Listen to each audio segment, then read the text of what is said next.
नमस्कार दोस्तों, आप देख रहे हैं बोले भारत। यूपी की सुर्खियों के साथ मैं अनुराग, हमारे साथ बातचीत के लिए मनीष जी। नमस्कार। मनीष जी, आज लखनऊ से एक बड़ी दुखद खबर सामने आई। बिल्कुल। मुलायम सिंह के छोटे बेटे और अखिलेश यादव के छोटे भाई प्रतीक यादव का निधन हो गया। उनको अस्पताल ले जाया गया, कुछ दिनों से बीमार थे और ऐसा बताया जा रहा है। और वहाँ पर वो ले गए तो डॉक्टरों ने कहा कि अब ये नहीं रहे हैं। आप गए भी थे मौके पर वहाँ पर, तो देखिए, अभी तो बहुत भीड़ भाड़ लगी हुई है प्रतीक यादव के घर पे और तमाम शुभचिंतक, समाजवादी पार्टी के नेता सब लोग पहुंच रहे हैं। और अपर्णा यादव असम में थी तो वहाँ से रवाना हो चुकी थी। जब 1:30 बजे तक कहा जा रहा है कि वो पहुँच जाएगी। अब सबसे बड़ी बात यह है कि सब लोग वहाँ पर एक सुर में एक ही सवाल पूछ रहे थे और उसका आंसर जानने की कोशिश कर रहे थे अनुराग, कि अचानक से प्रतीक की मौत कैसे हो गई। 38 साल का इंसान, जवान और फिजिकली फिट के लिए जाने जाते थे वो। हाँ, ट्रेनर, जिम ट्रेनर और बॉडी बिल्डर, तो कैसे मौत हो गई। दूसरी सबसे बड़ी बात कि प्रतीक यादव लंबे समय से बीमार थे, अस्पताल में भर्ती थे, इलाज कराने एम्स गए, इलाज कराने विदेश गए। ऐसी कोई खबर पिछले 6 महीने साल भर में किसी ने नहीं की। हाँ, ताज्जुब इसी बात से। विदेश जरूर गए लेकिन बीमारी से संबंध नहीं था। ना अभी तो मनीष ये कहा जा रहा है कि 30 अप्रैल को वो भर्ती हुए थे, फिर चले आए थे, ऐसा कुछ। अच्छा, देखिए, दूसरी सबसे बात कि उनकी बीमारी, कौन सी बीमारी उनको बताई जा रही है अभी तक के, उसमें स्ट्रेस बताया जा रहा है। अच्छा, स्ट्रेस बताया जा रहा है। स्ट्रेस में किसी की जान चली जाए, हाँ। कोई आदमी अपनी जान लेने की कोशिश तो कर सकता है स्ट्रेस में, लेकिन जान चली जाए ऐसा नहीं आता सामने। अखिलेश यादव का बयान बहुत इंपॉर्टेंट है। उन्होंने 2-3 चीजें कही हैं। एक तो ये कहा है कि वो 2 महीना पहले मिले थे तो उन्होंने सेहत के बारे में प्रतीक से पूछा था कि सेहत ठीक है। दूसरा ये कहा था, हाँ, ख्याल रखें। दूसरा ये कहा था कि कारोबार ठीक चल रहा है। उन्होंने ये भी कहा कि कई बार कारोबार में नुकसान होने से इंसान दुखी हो जाता है। ये बड़ी बात। अब या तो ये हो सकता है कि अखिलेश यादव ये सोच रहे हो कि पिछले दिनों अपर्णा से उनके रिश्ते को लेकर जो उठापटक रही, उस दिशा में प्रतीक की मौत न चली जाए तो उसको व्यापार की तरफ मोड़ो। या तो ये बात हो सकती है, या वाकई में यदि धंधे में नुकसान हुआ है तो इस बात का भी सवाल उठ खड़ा होता है कि क्या प्रतीक ने खुद कोई ऐसा खतरनाक कदम तो खुद से नहीं उठाया। लेकिन ये सारी बातें अनुराग तभी स्पष्ट हो पाएंगी जब तक कि पोस्टमार्टम रिपोर्ट ना आ जाए।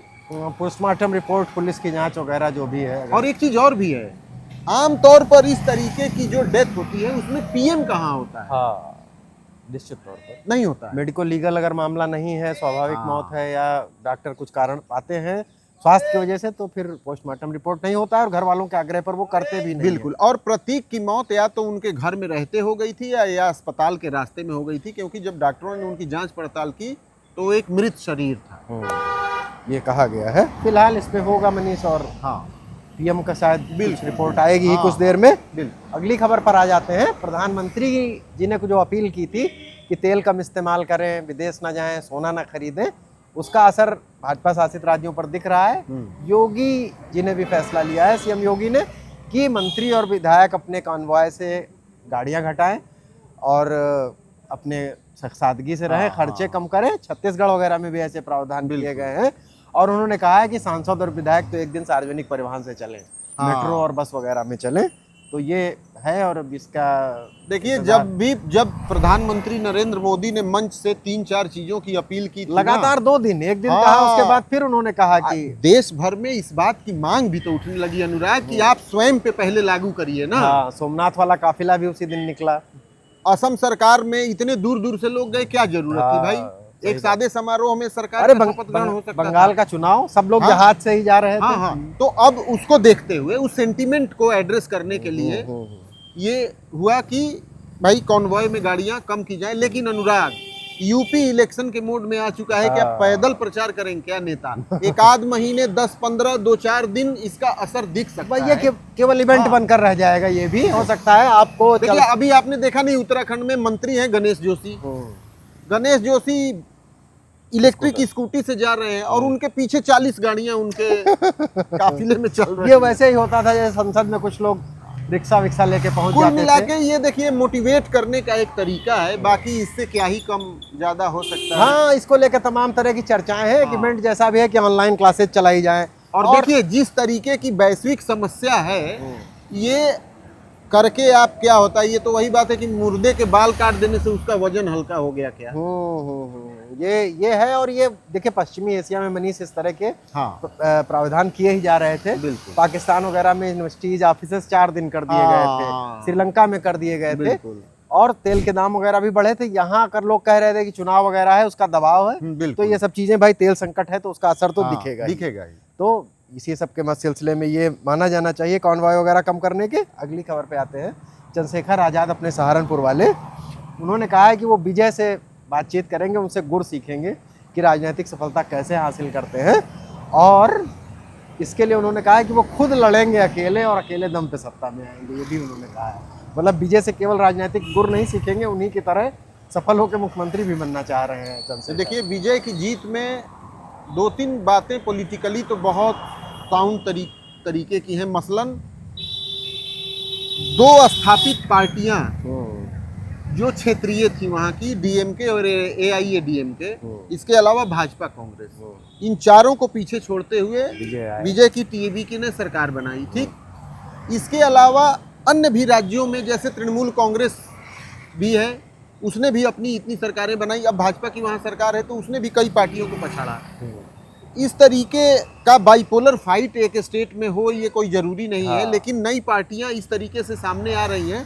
चंद्रशेखर जरूर उनसे सीख सकते हैं, सीखना भी चाहिए। मुख्यमंत्री तक का सफर तय करना कोई आसान राजनीतिक काम नहीं है, लेकिन जिस तरीके से तमिलनाडु में डीएमके एआईएडीएमके 2 ही पार्टियां बलवान हैं, यहाँ यूपी में तो पार्टियों का खजाना है भाई साहब, उससे लड़ना तो बहुत मुश्किल है। खैर विजय से एक बात उन्होंने सीख ली है कि चंद्रशेखर ने ये कहा है कि उनका कार्यकर्ता हर घर से संपर्क करेगा, तो ये उनके और फैंस क्लब। चंद्रशेखर ये क्यों नहीं कहते कि वो मायावती से सीखना चाहते हैं। और मैं तो ये कहता हूँ चंद्रशेखर सिनेमा में क्यों नहीं जा रहे हैं, विजय तो सिनेमा से आए हैं। नहीं तो, नहीं, यदि आपको राजनीति के गुर भी सीखने हो तो यदि दलित पॉलिटिक्स की बात करें, सही बात, सत्ता परिवर्तन की बात करें, तो मायावती से बड़ा आइकन कौन है। सही बात है, और वो उस राजनीति से आप जुड़े भी रहे, बिल्कुल उस राजनीति से जुड़े उसे बेहतर समझते हैं। बिल्कुल सही बात है। खैर ये हो गई। और अब तमिलनाडु की ही बात आ रही थी, विजय की बात आ रही थी, तो बोला तमिलनाडु में जाता है और उसका असर उत्तर प्रदेश बिहार में होता है। उदयनिधि स्टालिन, ये स्टालिन परिवार बृहद परिवार के सदस्य हैं, और वो पहले उन्होंने कहा था कि सनातन को मच्छर, डेंगू, मलेरिया, न जाने क्या क्या कहा था। कल फिर उन्होंने विधानसभा में कहा कि ये बांटने वाला धर्म है, सनातन धर्म को खत्म कर देना चाहिए। उन्होंने बहुत बातों पे आपत्ति उठाई, कहा वंदे मातरम यहाँ बजा, और पहले यहाँ हमेशा तमिल गीत बजता था आज तक की लोकसभा में, और इसी क्रम में वो सनातन पे भी कह गए।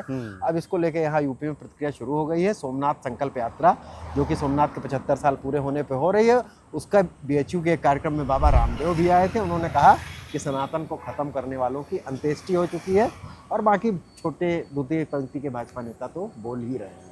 अब दोनों पक्ष की अपनी अपनी बातें हैं अनुराग, और दोनों पक्षों की बातों के असर का एक इलाका है। लेकिन एक चीज तो तय है ना कि सनातन धर्म में अब आज की स्थितियां अलग हैं, लेकिन यदि आप 40-50 साल पहले चले जाएं तो जो धार्मिक रीति रिवाज मानने की परंपराएं थी, विधियां थी सनातन में, उसमें तो समाज का एक बहुत बड़ा वर्ग तिरस्कृत था ना। ये तो कोई दो राय नहीं है इसमें, तो उन्हीं लोगों को एड्रेस कर रहे हैं। और बाबा रामदेव अभी ये बात कह रहे हैं, बाबा रामदेव खुद आर्य समाजी परंपरा से जुड़े रहे हैं, जो कि बहुत सारे कट्टरपंथ और कर्मकांडों का विरोध करती रही है। तो ये तो एक प्रक्रिया है, और सनातन शब्द इस्तेमाल होने लगा, और सनातन का सही अर्थ तो यही है कि धीरे धीरे आप सुधरते जाइए। बिल्कुल, और क्या। तो सनातन को एक निश्चित अर्थ में लेने की बात है। मैं तो राजनीति की बात कर रहा था, और वो हो ही रही है। नहीं, देखिए सनातन अभी पिछले 5 साल में धर्म हो गया है, नहीं तो भाजपा के बड़े नेता ही सनातन को जीवन की एक जीवन की कला, संस्कृति बताते थे, भारतीय जीवन संस्कृति बताते थे। हिंदू शब्द का इस्तेमाल कम हो गया और सनातन शब्द का इस्तेमाल बढ़ गया है, और उतना ही तमिलनाडु में सनातन का विरोध बढ़ गया। तो यूपी की सुर्खियों का इसी के साथ विराम देते हैं। कल फिर हाजिर होंगे नई सुर्खियों के साथ। तब तक के लिए इजाजत दीजिए। नमस्कार, धन्यवाद। देखते रहिए बोले भारत। नमस्कार।